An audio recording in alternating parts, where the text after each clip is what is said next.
How we doing, Raven fans, Oriole fans, and thank you very much for joining us here for the Ravori Sports Podcast. Like and subscribe to all of our social media platforms here. 100, 100 YouTube subscribers as well, almost at 1,000 on X. So thank you very much, all of you, for participating in this. And tonight we're going to have our Ravori Sports Conversation as well. 2026 MLB preseason predictions video is coming shortly, so definitely check that out as well. Genesis Delivery Services, if you know, in Winchester, Virginia, as well. So definitely check out all of our notary services in the Winchester, VA area. So absolutely go ahead, check that out, and sign up at all of our platforms as well. We are very happy to service all of you in the Winchester area. See Charles Harris. We are Legal Shield. Legal Shield is a great resource for you as far as businesses and everything going. Definitely, especially if you're a young person and you have a will for kids or things like that, protect your state. Legal Shield is a great resource for you. And look who's back. The man himself. He even, that's so apropos, the tagline he used, Angry Cleveland Fan. Tonight, welcome back to our brotherhood, Evan Brogdon as well. So we got Baltimore, we got Pittsburgh, and now we got Cleveland back here as well. We're going to interview and have a little conversation with Evan tonight. How are you doing today, good sir? Well, first, thank you for having me on. I'm excited to do this. We've been talking about it for a while, so to finally put Mm-hmm. something together and do so, I'm honored to be here. But I'm doing great, and I'm excited to today's conversation. All right. Well, thank you, sir, for coming in, and we're gonna talk a little bit here. Let's start where we were starting at pre-show. Right, you immediately went to the NBA and the trade that we just had before the deadline here. James Harden now coming to Cleveland as well. I think there's another part to this trade as well. James Harden going out, Darius Garland leaving. Um, I was floored. I could not believe that they wanted James Harden, that Donovan Mitchell wanted James Harden on this. I almost don't believe this. Like that they're just crazy to take away. Darius Garland to me reminds me a lot of Allen Iverson. So what do you think about this? So, like we talked before we started, I told you I wasn't a fan of it. There's a lot to it.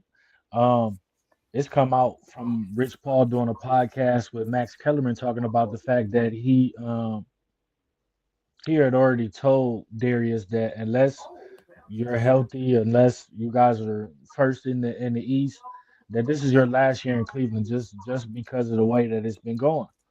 Um, as far as the trade itself, I'm not a fan of it for multiple reasons that we could dive into. Um, I do think that it there.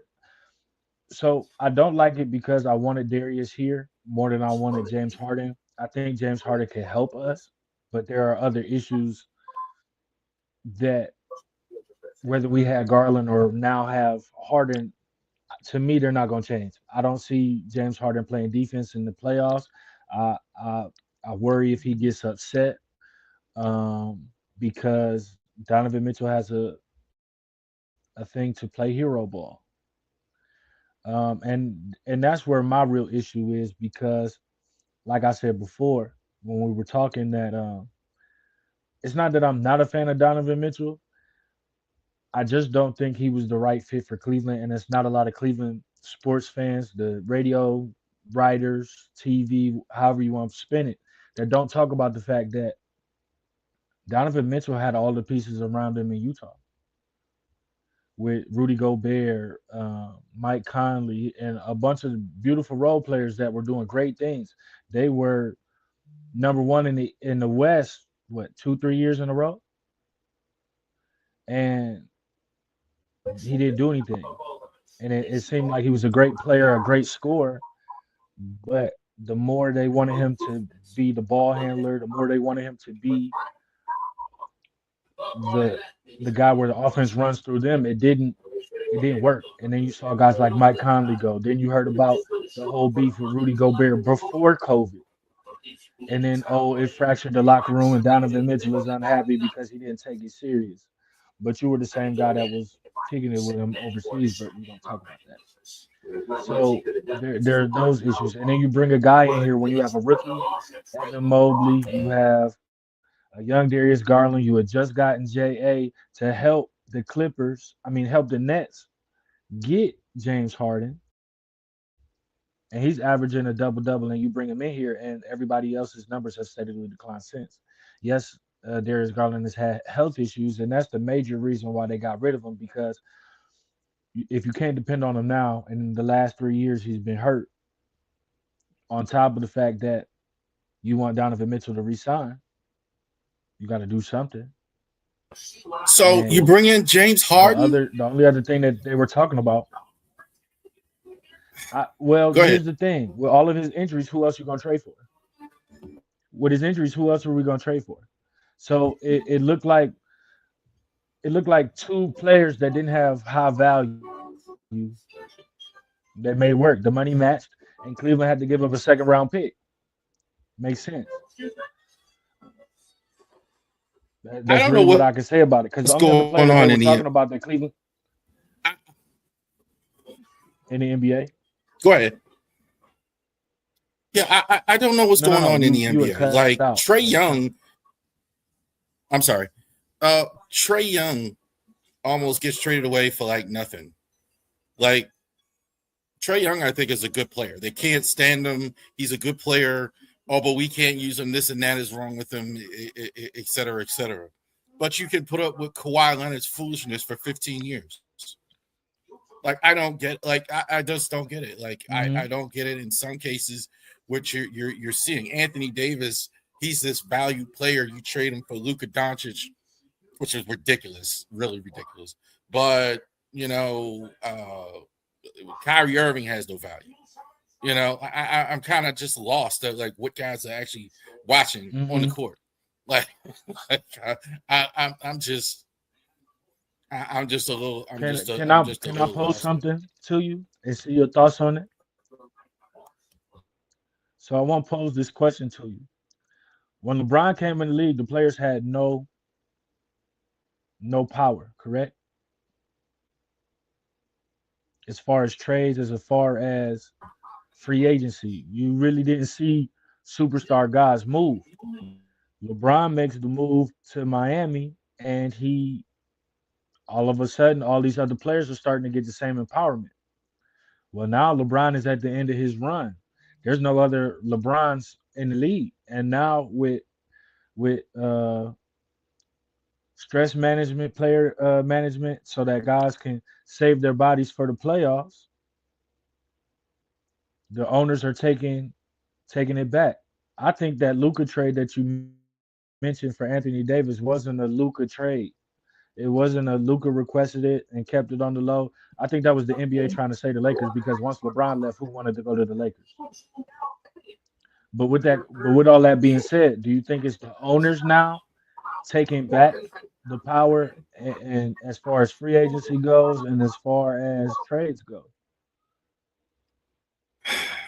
I've heard that what you said. Like they wanted to help the Lakers because the Lakers seem to get these trade, and I'm a Lakers guy. The Lakers seem to get these trades out of the blue a couple times. The Chris Paul thing years ago, they kind of avoided it, but like where was it even coming from? So I think that's it. I think what's going on in Dallas is they want to move the team to Las Vegas. They're trying to beat the expansion. I think that's coming. They want the team in Las Vegas, and if Doncic is there, you can't trade a really good. They're going to have a really good team, and they don't want a really good team. You can't move a really good team, so they want to move the team to Las Vegas. They want to hurry up and do it before the expansion comes, and you got to get Doncic out of there. And I think that's what that was. I don't believe for a second Nico Harrison is that stupid. He wouldn't be that crazy. Like even if you thought, well, he is the one that botched Curry. I don't buy that he's. You know about the Even if he thought that, like you said, you put it up for bid around the league. You don't just talk to the Lakers and nobody Mm-hmm. else. You know, even if I thought that, I wouldn't. I'm assessing the value. So if I'm thinking that I'm nobody podcaster from Baltimore, why wouldn't he know that and that? So I kind of couldn't understand it. It's just seeing this in the league a lot, like just weird stuff and player movement is going on.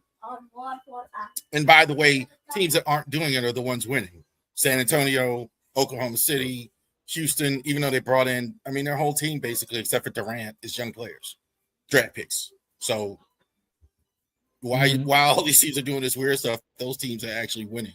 I'm sorry, go ahead. No, I agree, but again, I think it has to go.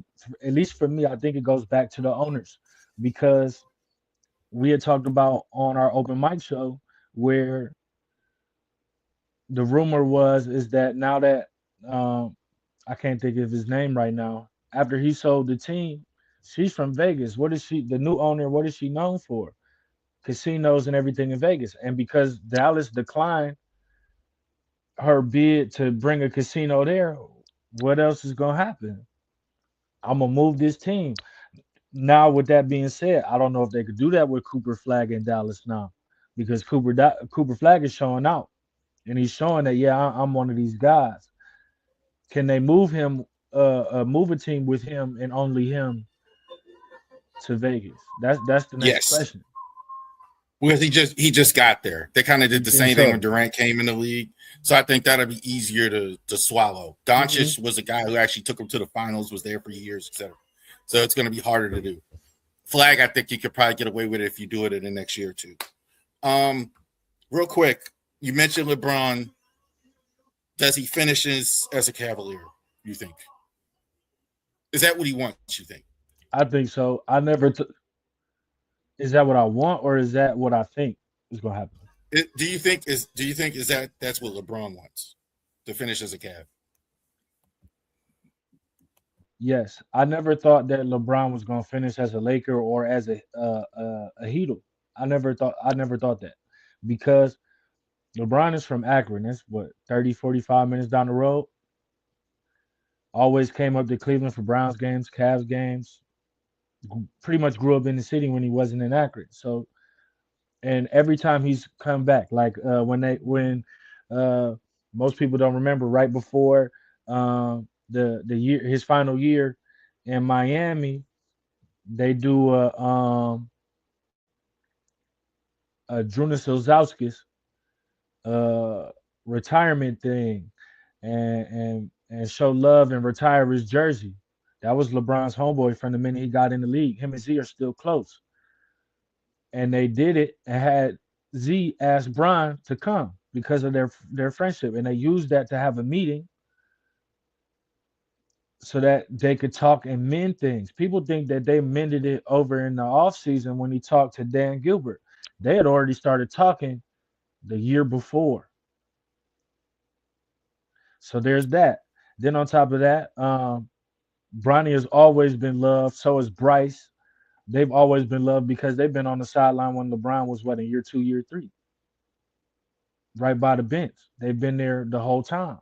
No matter the stuff that you may know about LeBron's family, the stuff that's made the news, as far as Cleveland goes, LeBron's family is set. They get treated very well here. So this has always been home for them. Um, I think that whether we had Garland or not, I do think he comes back. He wanted to come back. But now that you have Harden, Mitchell, and there was a lot of reports about Evan Mobley, Jared Allen, and Giannis Antetokounmpo three-team trade that was possible. They just couldn't find a third party for JA because other teams wanted to see if they could really get Giannis. You're telling me LeBron wouldn't come back, have a farewell tour, and a chance at a championship in his hometown? That erases the fact that most people don't give him credit for that bubble title, even though if Miami won it, they'd have gave Miami the credit. I count it. That's the Lakers winning So it, so yeah, I I do count think. it. They're gonna have to learn, like Ric Flair said, learn to love it. That's a title. I take it. Should LeBron retire? Absolutely. Can this Bronny year. is Bronny any good? Will he ever be any good? I think okay. So first, do I think LeBron should retire? No, because he's averaging around 24, 6 and 6 right now, and at his peak, what was he averaging? 28, 8 and 9. So it's not like that. There's a major fall off, and especially if he can go to a place where he doesn't have to carry everything, and that's what he's had to do in LA until he got Luca. And if we being honest, he's really the only player that Luca got that you can depend on night in and night out. So to me, no, because I could give you a couple teams. If LeBron were to take the vet minimum because of his age, that's pretty much what he can sign. You can see LeBron playing another 3 years. I see San Antonio because he finally gets to teach Wemby how to win. They got all the other young pieces, and they got a lot of players that they can move to go get other vets and other pieces that they need if they were to bring in LeBron. You could talk about Philly. If Joel Embiid can show that he's healthy, you got him, you got Paul George, you got two vets, you got Tyrese Maxey and VJ Edgecombe. I would have said the Thunder if they hadn't won it already, but they already won. And then again, Golden State. Golden State has the pieces to go get a third guy and move a Jimmy Butler or a Draymond Green, and you put LeBron and Steph together. I think that works. It's not something I want, but those are just things. Those are real possibilities. At And then Golden to answer State the is other all. side of that, Don't get me started on Golden State. It's been you think over. I so? think Steve Kerr is out the door because he knows it's over. Curry, I think, keeps them respectable. There's nothing. There's nothing there in Golden State. There's no more there in Golden State. Jimmy Butler, and I love Jimmy Butler. Jimmy Butler's always been one of my favorite players. I don't think. I mean, he's already hurt, not going to play any, but they're too old. They what Curry and Green, as great as they've been, they chased out the young guys. What's going on with Kuminga? They did the same thing with Jordan Poole. They did the same thing with Wiseman. They did the same thing. They run them out, and then it's now they're to the point where they're not old. They wanted it like this, where the wheels fell off, kind of like the Bulls, the end of the run. Michael didn't want young guys in there. He wanted to run them all out and make them start over when they leave. And that's why Kerr's leave. He's doing the same thing as Coach did, Phil Jackson. There's nothing there. I'm gone. Go ahead. I'm sorry. That's fair. I'll give you that. I do agree with that. But those are just those options. Now, as far as Bronny goes and Bryce, I need people to start putting respect on Bronny's name because Bronny he wasn't in the top 10, top 20, 25 of recruits, but he was in the top 50. He was in the top 100. And if you go look at the statistics of the top 100 players that actually make the league, it's not a lot. But we all know we can all go down lists of guys that we know that were in that category of top 100 guys that deserve to make it. And then on top of that, he has a heart attack a month before the season starts and still plays the same year. No, we don't see people now outside of sports having that type of heart attack or cardiac arrest and continue to do what they love. Their life changes. So for him to fight back and to play says a lot. It says that he wants it. It's not just a thing for I'm here because my dad wanted me to do this. But in his game alone, I think the more time he has, whether it's with his father or somewhere else that's really willing to give him an opportunity, and that's where the real question is, I think Bronny can play in this league. He's already shown that he can play defense. He can shoot, go on a fast break. He doesn't need to be the next LeBron. We already got that. His dad is there's not gonna be another LeBron, just like it's not another Kobe or another Jordan, another Shaq. Those guys are 1-on-1. But I do think that he could play All in this right. league. And so I also think the same for his brother.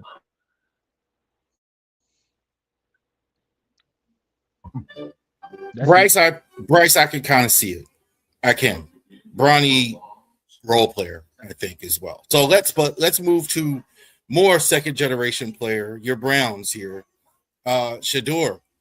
Todd Monken, our Ravens OC, with Lamar Jackson in the last few years. He's going now to Cleveland to take over the head job. I think he's taking it because he believes in Shador. kind of like what I've seen of Todd Monken. What is your impression of Shador as kind of an incomplete last season? Didn't play. I'm not thumbs up or thumbs down yet on Shador as far as an NFL player. I think it's still incomplete. What have you seen, and what do you think he's going to look like going forward? The Todd Monken hire was because of the quarterback play, not the offensive side of the ball. Let's stop that debate right now.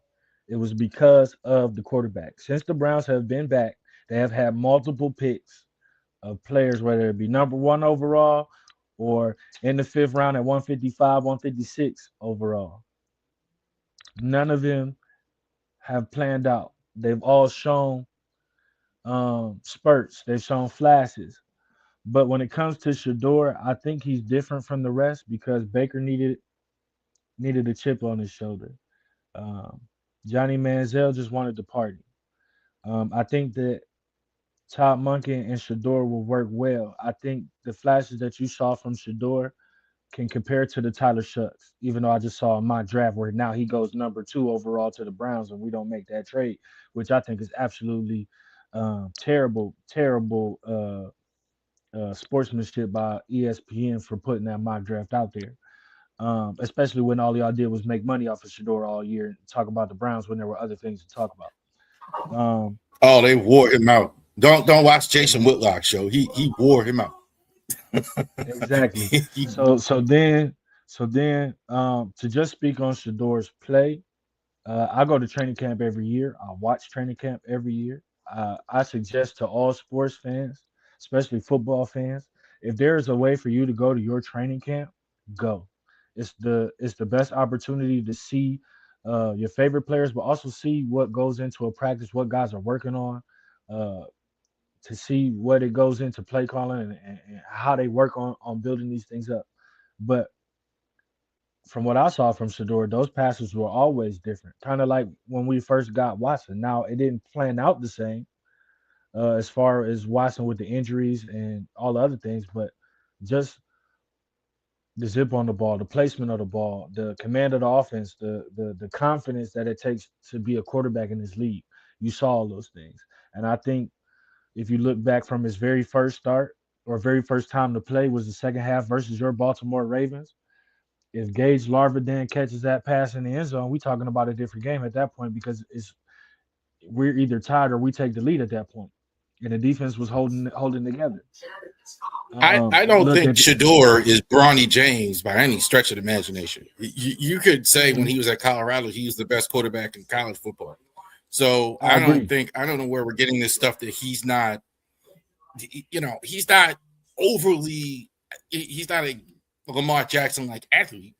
I'll give you that, Hmm. or the how, but he's certainly in the right situation. He could be a solid NFL quarterback. I mean, we just saw Sam Darnold win the whole thing. He's not that far away. I mean, in terms of athletically, we're about the same as Sam Darnold in terms of that. So Hmm. I'm not as well. What do fans want, Evan? As far as that goes, do they want Shador as the quarterback? Are there Dylan Gabriel people? Are there Deshaun Watson people out there in Cleveland? If you're a quarterback on the Browns, there's somebody that wants you to play. That's part of the issue with the fan base as Browns fans. I'm one of those uh, podcasters, as you'll say, that will say this: Browns fans are part of the problem. I'm part of the problem. I'm not afraid to say it. But to answer your question, there's people that want Gabriel. There's people that want Deshaun. There's people that want Shador. There's people that want um, Mac Jones. There's people that want Malik Willis. There's people that want us to trade everything that we got to go get Fernando Mendoza before we build the rest of the roster and fill the holes that we have. So it's a it's it's a lot. If you really listen to it, it's a lot of people that really want a little bit of everything. But majority of the fans right now are saying that he at least deserves the opportunity to go into camp to fight for the number one job and to see what he could do as the starter. What happened with Jim Swartz? Exactly. That's not like So the Jim Swartz that I remember as a Ravens coach I've seen all these years, for him to act like that, and Monken usually doesn't act like that. So what the? I mean, I know he felt slighted. Obviously, was he promised the job? You think, or he wasn't? That was I thought that was a bit extra on both sides. So you kind of have to look back at the Titans game where Shador went off and we lost the game. That's when pretty much the fan base, or like whole fan base, and the Cleveland media were pretty much like, okay, yeah, it's time to fire him. He's had a great time here for Kevin Stefanski, but it's time to move on. It's just not working anymore. When that happened, the number one thing that was talked about was, outside of Jim Schwartz, who are you gonna get? We didn't think that Jim Harbaugh would be available. We didn't think that Mike Tomlin would step down, and we didn't think that Sean McDermott was going to get fired. Even though a lot of people were saying if he didn't win in the playoffs in the first round, Possibility. that right. But the thing was, everybody had Buffalo going to the Super Bowl. So with that, nobody thought he was going to be available. Who would have been next? LaFleur from Green Bay.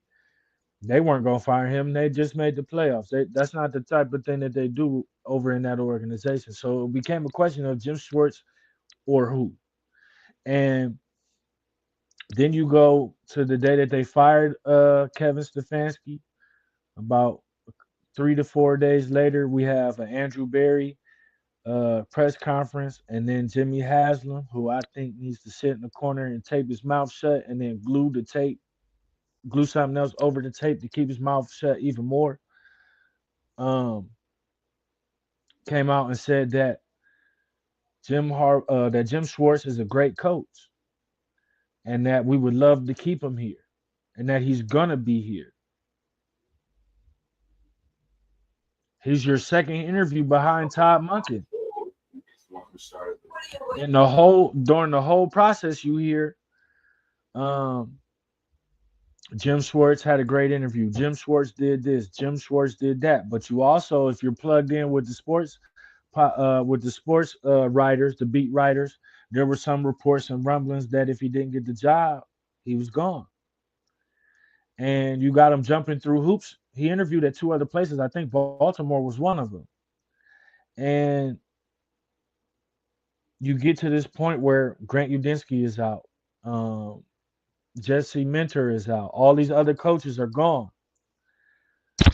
And all you hear is Jim Schwartz, Jim Schwartz, Jim Schwartz. And then the Shieldhouse interview happened. And when they interviewed Shieldhouse, it came out from a credible source that I'm not going to put their name out, because the information that was given to me and to a few other people is not information to truly, like, because of the way it played out. I'm not going to put their name out there. But Shieldhouse was Andrew Berry's guy. Jim Schwartz had the ear and the heart of Jimmy Haslam. Todd Monken was a guy in the middle. That's what the report was. When it came down to Shieldhouse and the other two, Shieldhouse did not have the Rolodex of offensive coordinators, assistant coaches, defensive coaches, special teams to build a full staff. That's experience, right? And that was the number one thing that he wanted to do. So with that, then it became Monken and Schwartz. Well, like I said, Jimmy Haslam being Jimmy Haslam, not knowing when to shut up. Jim Schwartz is a great coach.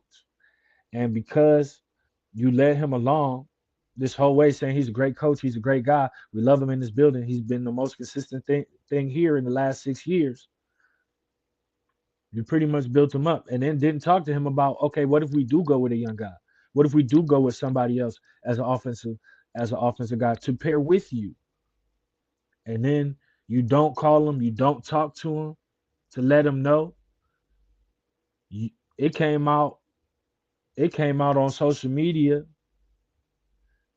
before y'all called him in the office to tell the man that y'all was going with somebody else. He canceled his vacation to be in the building so he could be the head coach, and you didn't tell him.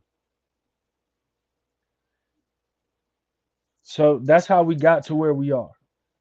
And shout out to Todd Goodness, Monken for man. saying, and then shout out to Todd Monken because this is what really started to make me like Todd Monken. When we played the Browns, I didn't chip Jim Schwartz.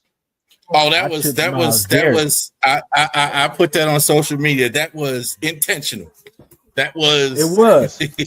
that wasn't an accident. He let him know, if you want to stay here, then you're not in charge. I'm in charge. And Swartz took it Yeah. or leave it. I don't. The whole Swartz thing was wild because Buffalo basically did the same thing. Joe Brady's already in the Mm-hmm. building. It was no fuss, no muss. Josh Allen liked him. Offense was the strength of the team. Give it to Joe Brady if you're going to get rid of McDermott. So it could have been like that. If you like Jim Swartz so much, he was already there. You wouldn't even have had to, you might have had to bring in an Anthony Weaver or somebody else like, Rooney. But you had Jim Swartz already there. So, like, you cut his legs out from under him. So it's understandably upset. Because I've never seen him act like this. Never seen him be this upset or in general as well. Um, How did anybody else though stuck out for you with the Browns this year? I thought Junkins, I think, is a great running back Mm-hmm. prospect. I think he was really good. You got to have to make some changes on the offensive line. Garrett, I think, is. I mean, he's That moving guy. maybe to the greatest, one of the great. I mean, maybe only Reggie White ahead of him at this point. As far as that goes, what would you, if there's one thing you would like to see, what would you like to see outside of the quarterback situation now that you got the head coach? I don't have one, I have three. Three things. Use Dylan Sampson more.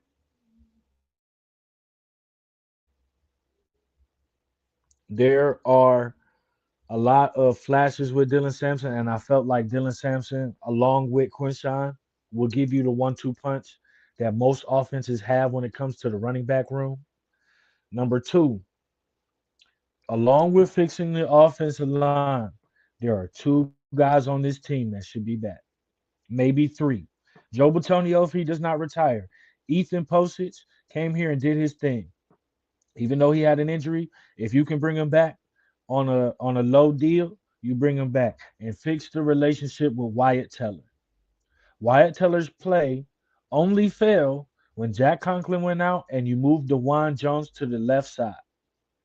That's four. Move DeJuan Jones back to the right side. He didn't have as many injury issues playing on the right side, and that goes back to college because he did have an injury in college. But move DeJuan back to the right side. That's where he's most comfortable. He didn't want to move. You moved him anyway, and then you got rid of the guy who motivated him to get in shape by letting him go coach with his son. And then when his son got fired, guess what? You didn't bring the guy back, and your offensive line failed. So those are the things for me. Use Dylan Sampson more, fix the offensive line, um, and maybe a receiver. I'm not too high on this receiver class as far as a number one, but those are my key things as far as the Browns go on the offensive side of the ball. I agree with you with the receiver class from what I've seen. You got three good receivers. I think that's maybe four. Denzel Boston, I kind of throw him in there, but Makai Lemon, I think, is really good as well. If you can hear me, your audio is cut. So you were making the comment about the receivers. I'll go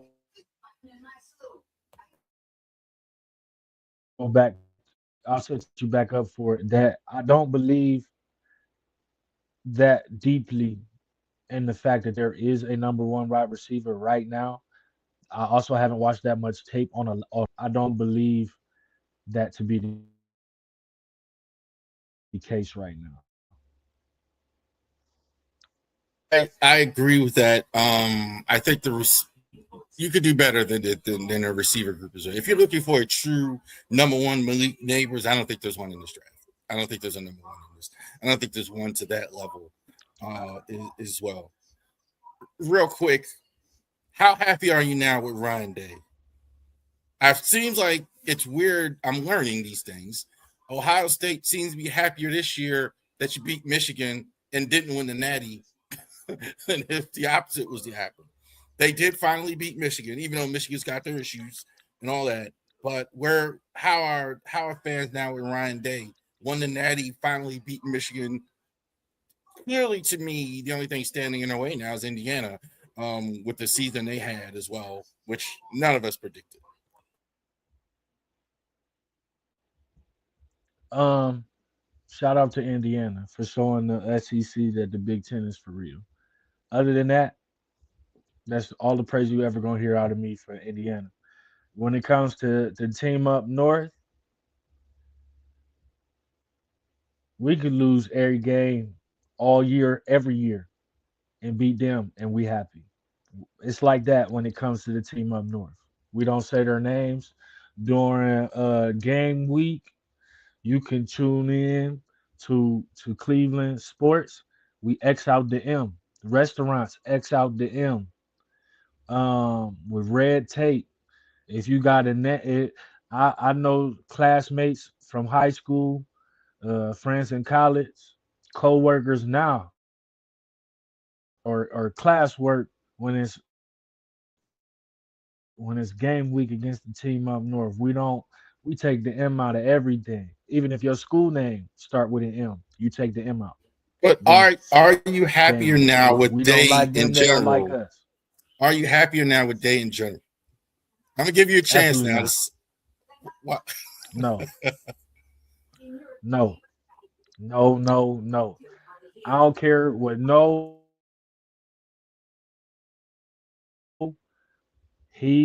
only players that are known for him to recruit since he's been here is Justin Fields, Jackson Smith and Jigba, and a couple of defensive dudes and Caleb Downs. Outside of that, every other name that you have seen at Ohio State came from coaching staff or Urban Meyer. Because when Urban left, Ryan Day took over and he coached Ryan Day's team. Yes, the transfer portal is a thing, but you weren't getting these wide receivers with Ryan Day. That was because guess who came out? Anthony Gonzalez. Is Gonzalez? Is it Coach Gonzalez? Yeah, Anthony Gonzalez was the wide receivers coach. I feel like I'm messing that name up right now. But anyway, he was the reason for all those star receivers. He was the reason for the growth that you saw in your receivers. You don't see that style of recruiting from him. You might see him get a quarterback here or there, but look at all the other quarterbacks that we've lost. His quarterbacks have You been good have back to Kevin back to St. Clair, back, five-star though. quarterback about to transfer. Right, but the dudes he's recruiting keep leaving. You gotta. They keep leaving. A lot of his recruits left, even before transfer portal blew up. A lot of dudes left. If Julian Saying goes And into the that's for me. You NFL, can't coach the big game. that's 3 in a row. He's put in the league. That's 3 in a row. Lincoln Coholtz, Tevin St. Clair, years before he got into the championship game at Texas and got destroyed, and his career was ended at that point.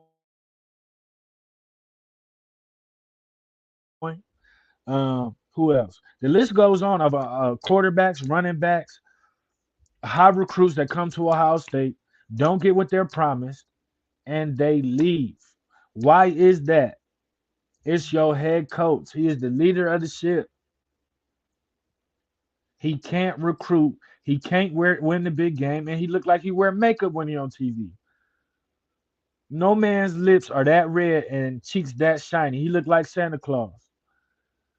I just don't like the dude. He does to me. He doesn't fit the vibe or the culture that Ohio State has. You don't win with a dude like that. I think we've had this conversation before, but you can't argue the success. He's lost like 5 Yes, you games can. and how many? He's won a Yes, you national can. championship.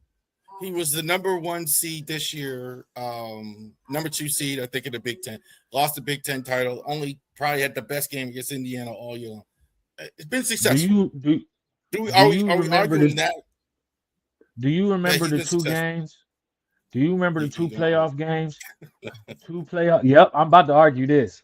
Do you remember the two playoff games? There was back-to-back years where we played Georgia and Justin Fields and Marvin Harrison was lighting up the season both years. I remember. Yes, sir. I remember. And Okay. Mar and he lost that game with play calling. And then the second one, they had the game won. And what does he do?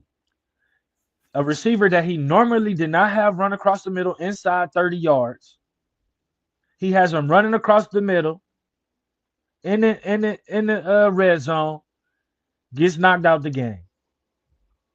This is something you don't never do. I understand you got to change things up, but you also got the number one receiver in the country, and Marvin Harrison Jr.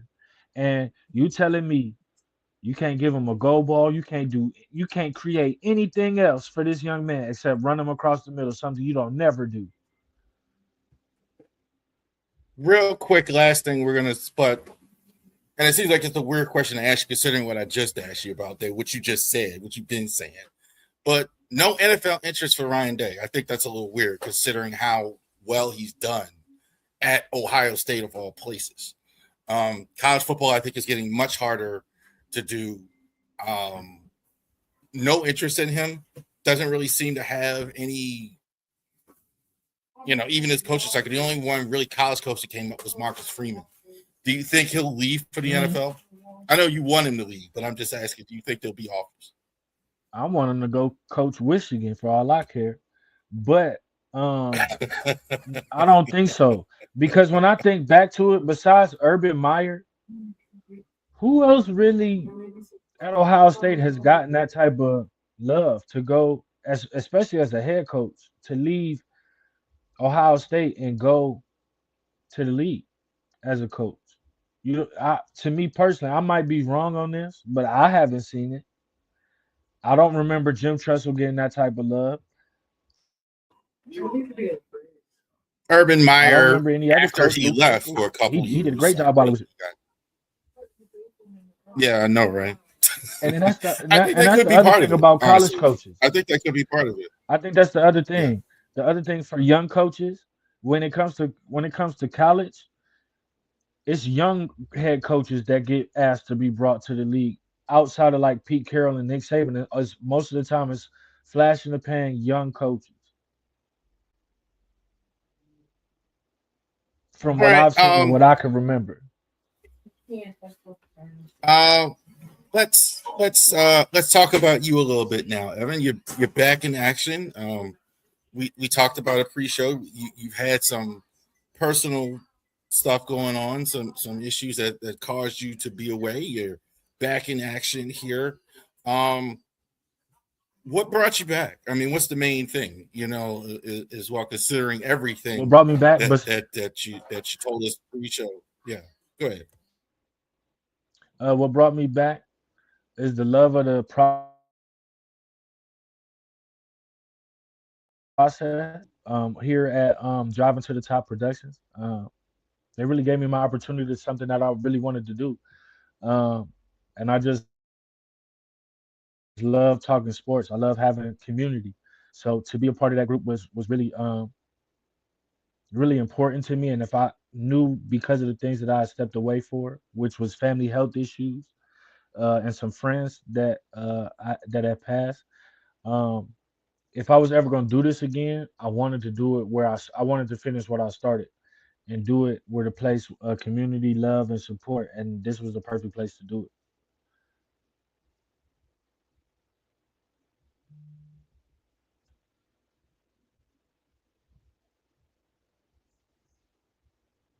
You're muted. I'm sorry. I'm muted. I should ask the question with the mic on, right? So, how are they with you doing this now, in terms of the support that you have from them in general, or whatever? I tell a lot of content creators, especially sometimes you got to do it in spite of those things? I mean, are they full support of that, or is that something that you do too? Like, the heck with everybody. Well, you definitely It is a heck with everybody attitude, because when I first did my very first podcast, my very first interview, everybody was like, "You're just an arguer. You don't know the game. You don't know the facts." Not understanding that my father was a head coach while I was 4 all the way up to like the age 12, and I've been around the high school game. My grandfather played football at Jackson State.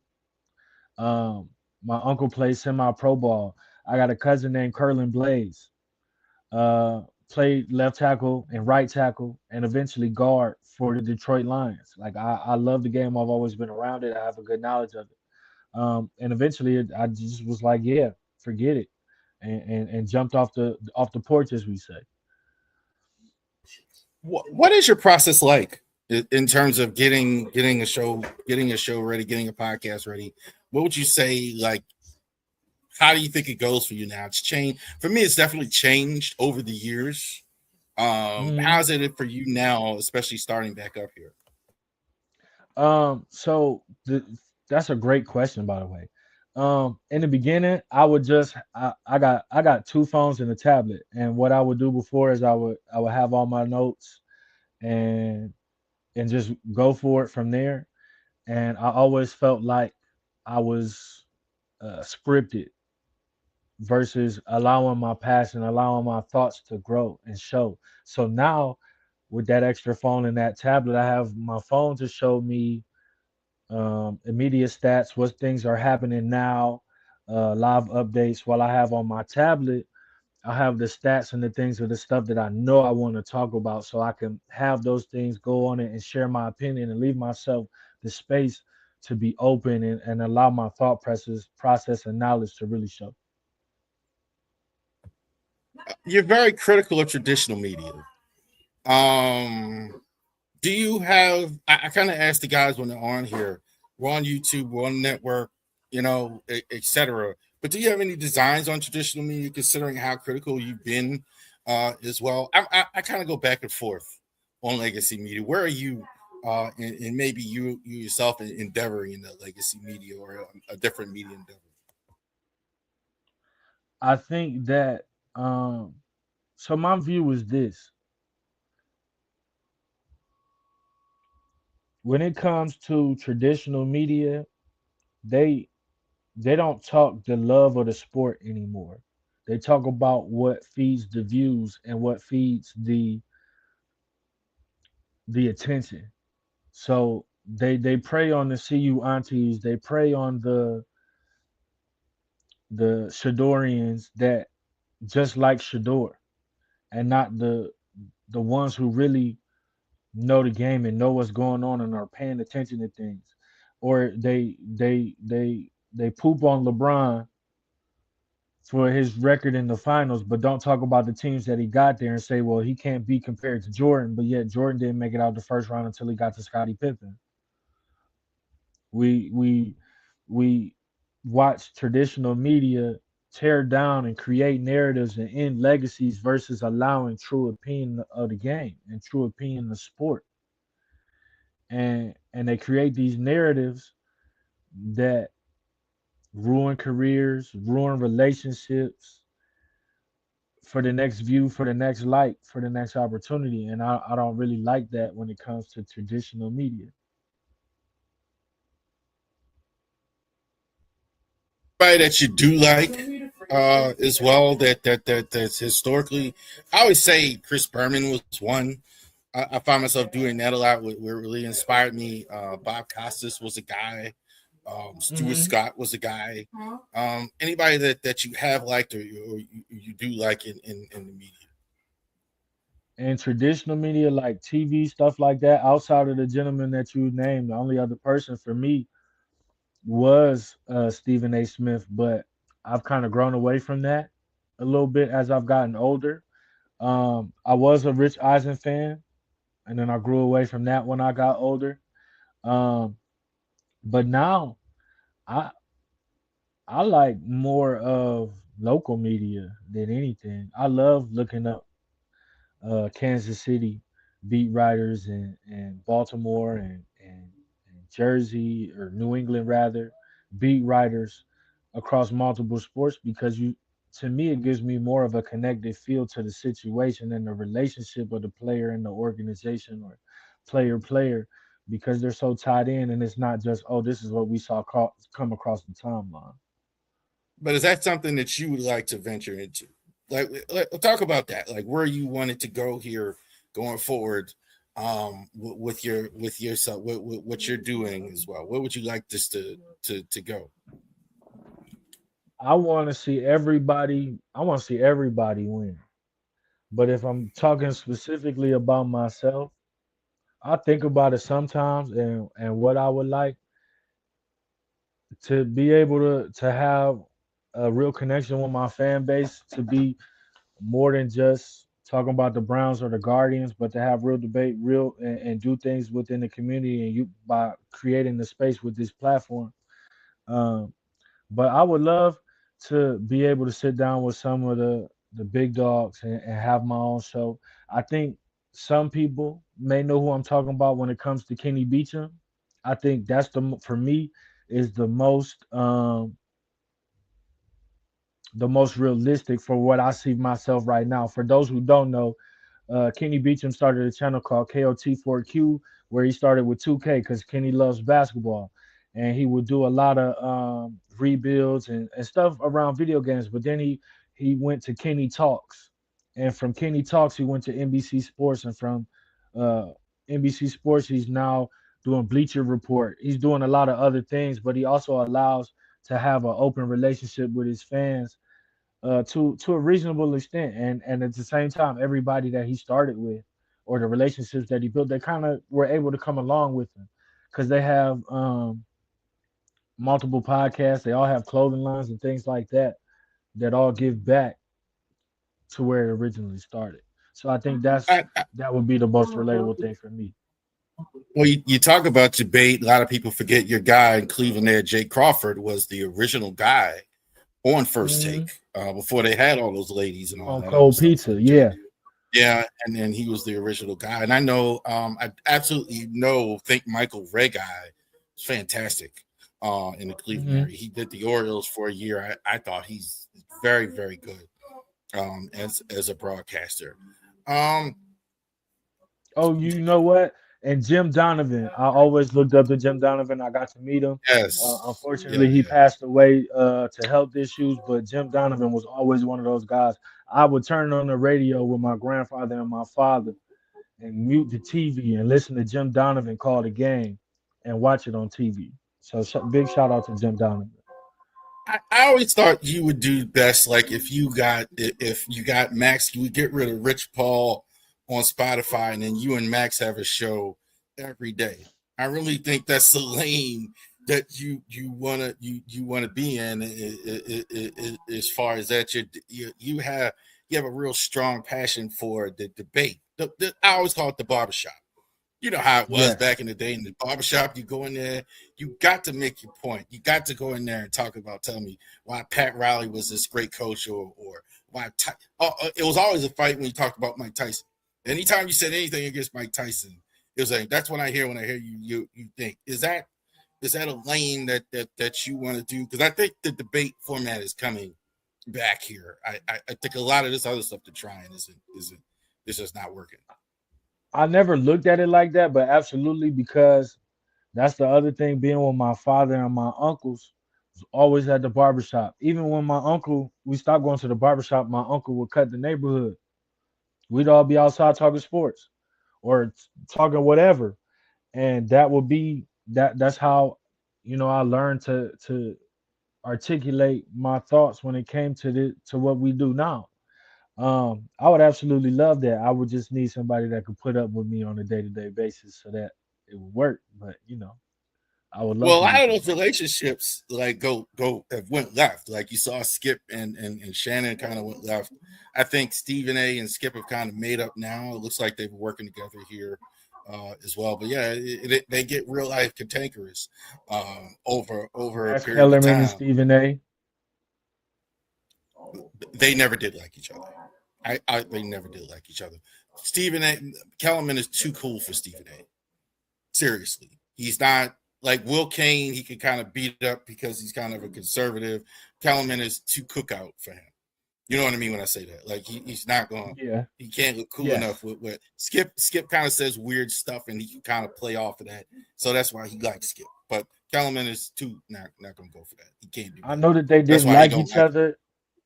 I know that they didn't like each other and they had their differences, but if I'm being honest, that was the best first take had ever been.